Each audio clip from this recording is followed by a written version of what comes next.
Hey everyone, my name is Titanic, and welcome to my Ode to Stampy. Recently I passed 10 years of playing Minecraft, which is just unbelievable, and one of the key characters in getting me to continue playing Minecraft and dig deeper into the game was Stampy. And I also found out recently that his Lovely World series is going to be coming to an end very soon, and so I thought there's never been a better time for me to make a quick video just recapping all the ways he inspired me over the years. So, as a little bit of background, I started playing Minecraft in September of 2013, and sometime in November, I stumbled across Stampy's channel by finding his now most popular video, Sinking Feeling. Now for me, being that my entire brand is Titanic, it was a very, very big deal to me to find Minecraft with boats. And it immediately sucked me in, and I loved the series. I thought it, what was I, 10-year-old me just loved it. I adored it, and immediately it made me want to go beyond Pocket Edition, and I didn't know at the time if that was edited or not, and so I thought, are there boats, like big boats, in Xbox Edition? So before long, I bought PC Edition, and then Xbox, and so it all kind of pushed me farther, and from there, it just, everything in my life was Stampy, Stampy, Stampy. I had a cake that I made for him to celebrate my 11th birthday that I beautifully misspelled Mr. Stammy Cat, and somehow I did not notice it when I made the cake. Nobody said anything until we were taking pictures with it, and everybody started laughing at it, and I'm like, what's so funny? And I'm like, oh, I actually did forget the letter P. So great job, 10-year-old me. And besides that, I also had this nice art project that was like a clay figurine of Stampy's avatar, and I really wish I had a picture of it. Someday, I will post a picture on Twitter when I see it again, but it's 100 miles away from me. What I can show you right now, though, are some of my old Minecraft worlds that were crazy inspired by Stampy. So let's go dive into that. So here's a place that probably looks a little bit familiar. Besides the outside portion being entirely different, but here is where 10-year-old me recreated Stampy's bedroom. I did the best I could for what Pocket Edition had at the time. I think I added that note block later on, though, or the jukebox, I mean. Back here, I had no idea at the time I built this what was actually behind the painting, so I just kind of did my own thing, had fun, took some creative liberty trying to make it my house, but also Stampy's house at the same time, so like, then we had this ladder over here, whatever, that went down, and I had my own version of the tree train tunnel, which I actually ended up reusing a lot over the years. I love the tree train, and then I had my own fireplace or whatever. Then going back up, and out the painting, we have wall. Great, I had no idea what to put over there, so I just kind of slapped together a bit of a house that fit the sandstone. Again, I was 10. I didn't really know what I was doing. Then I decided I wanted to use spruce wood to make this part of the building that was also inspired by Stampy's house. And then, oh great, I'm bad at water mechanics apparently. No, don't mind my failures here. We're gonna get through it. Come on, we can do this. We can do this. Yes, there we go.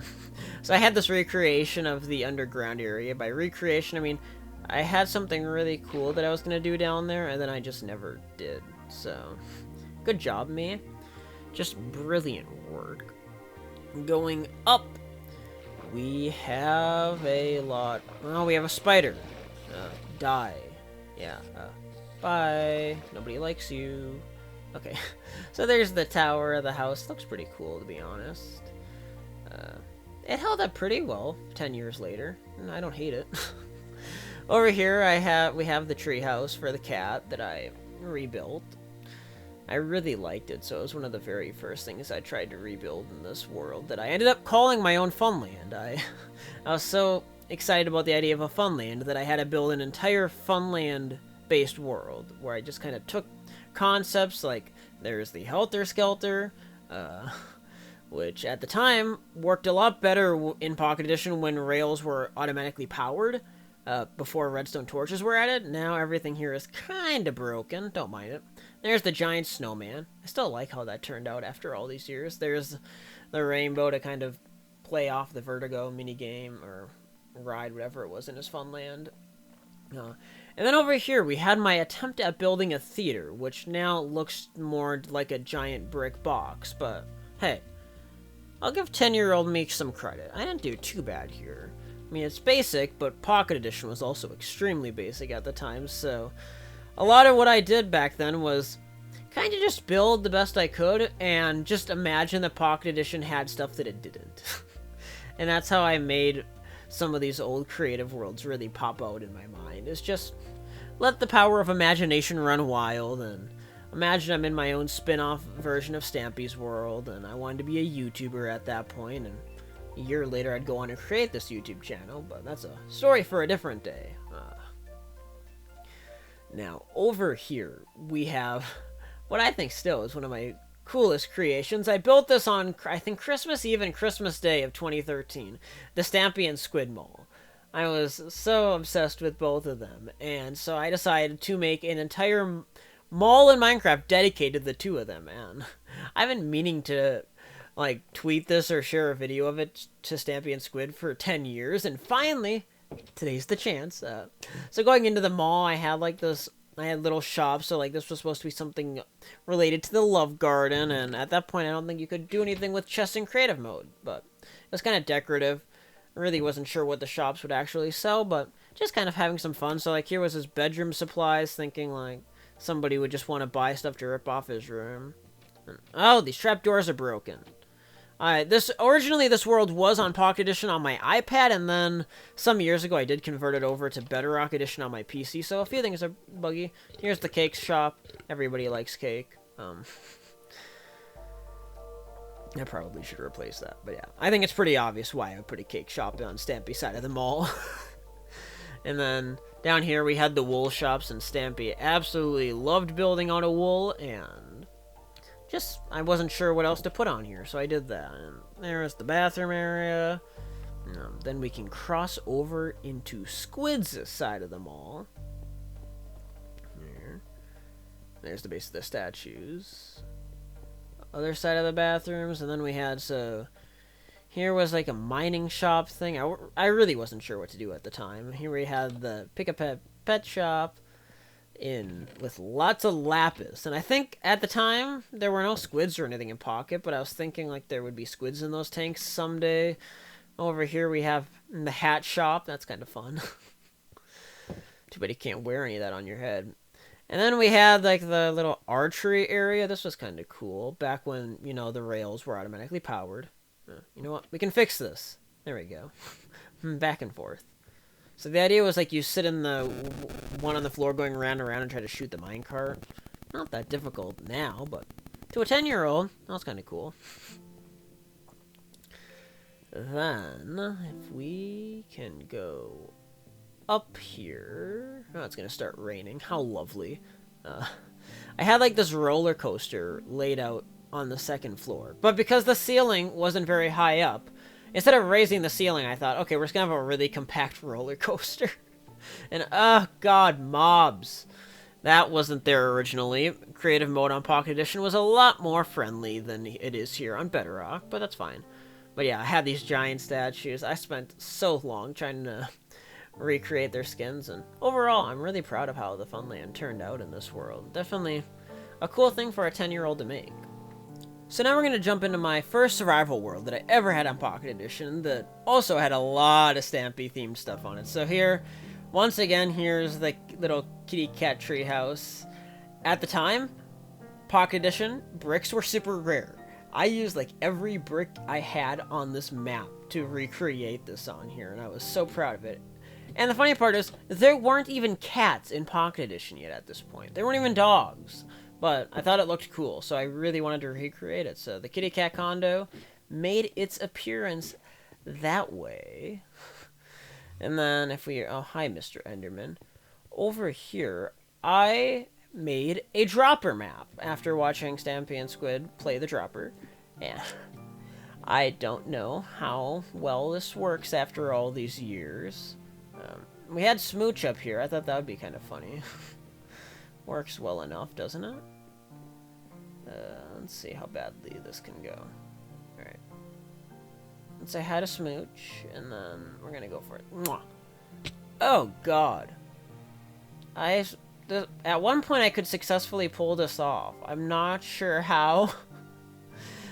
10-year-old me was able to do this dropper. I don't know if the fall speed was slower on old Pocket Edition or what, but this seems close to impossible now. Or maybe with the beds up there, I just figured you could have as many attempts as you needed. I don't know. I'm pretty sure this was possible. Let's try this out. No. Here we go. Here we go. Oh. Oh, great job. That's pro gamer skills. I'll be right back. Okay, now that I got my stuff back and wasted some of my own time, let's continue on. So, over here I had some different apartment buildings and whatnot. You can see, very much Pocket Edition themed, with the nether reactor cores just scattered kind of everywhere here. 2013 was a different time. So down here was one of my first major houses I tried building in Minecraft. Now, I talked about bricks being rare. I had somebody join my world and cheat items in. And so that's how I all of a sudden had a whole bunch of bricks to make this little house here that was vaguely inspired by Stampy's house. Oh, there was where a painting was. Back here, I don't know what this room was. I don't even remember it. This was going to be the inspiration room. I was going to make an inspiration room and just, I think, got bored. There's the storage. Nothing much to see there. But, hey, it was there. Let's see. I'm trying to remember. Was there anything over here? There was not. Okay, very great. Melon. Okay, so if we go over here, I made a doghouse. This was in preparation for a Pocket Edition update that was supposed to add wolves and dogs, and then didn't. So I just had an empty doghouse, and I evidently quit playing Survival here before we ever did get dogs on Pocket Edition, but I thought that was cool at the time, inspired by Stampy. And then up here, it's kind of iconic.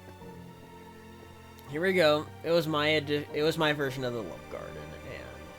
Over here, I was going to start lining up lots of different people, and there's Stampy for all the great inspiration, even though I misspelled inspiration as like whatever I was, 10 or 11 when I made that. So I guess even though he's been here for almost 10 years now, Stampy, welcome to my Love Garden, and thank you so much for everything that you've done. I mean, that kind of takes me to my final point for this video here, is just a huge thank you to Stampy for being such a great role model and an inspiration.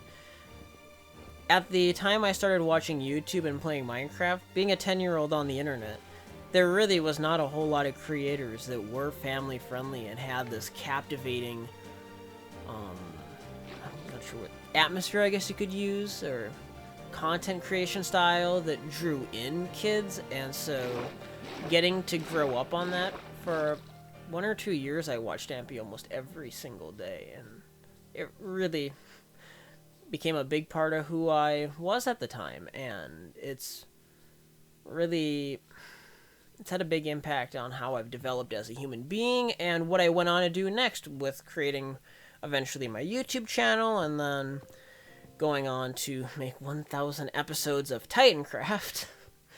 And I will say, it does make me a little bit sad that the Lovely World series will never get to see episode 1000, but at the same time, it's been one heck of a run for that series, and I'm so happy that Stampy is going to end it on his own terms soon.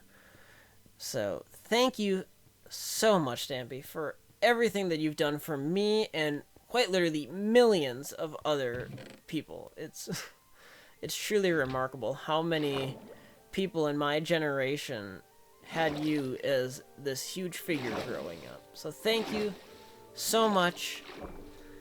I hope you enjoyed this little throwback thing, I guess. I'm not sure what to call it. I had to throw this together, though, before the Lovely World series is over. I thought there's never been a better time. So thank you so much for watching, and Stampy, good luck on the finale of the series and whatever comes next.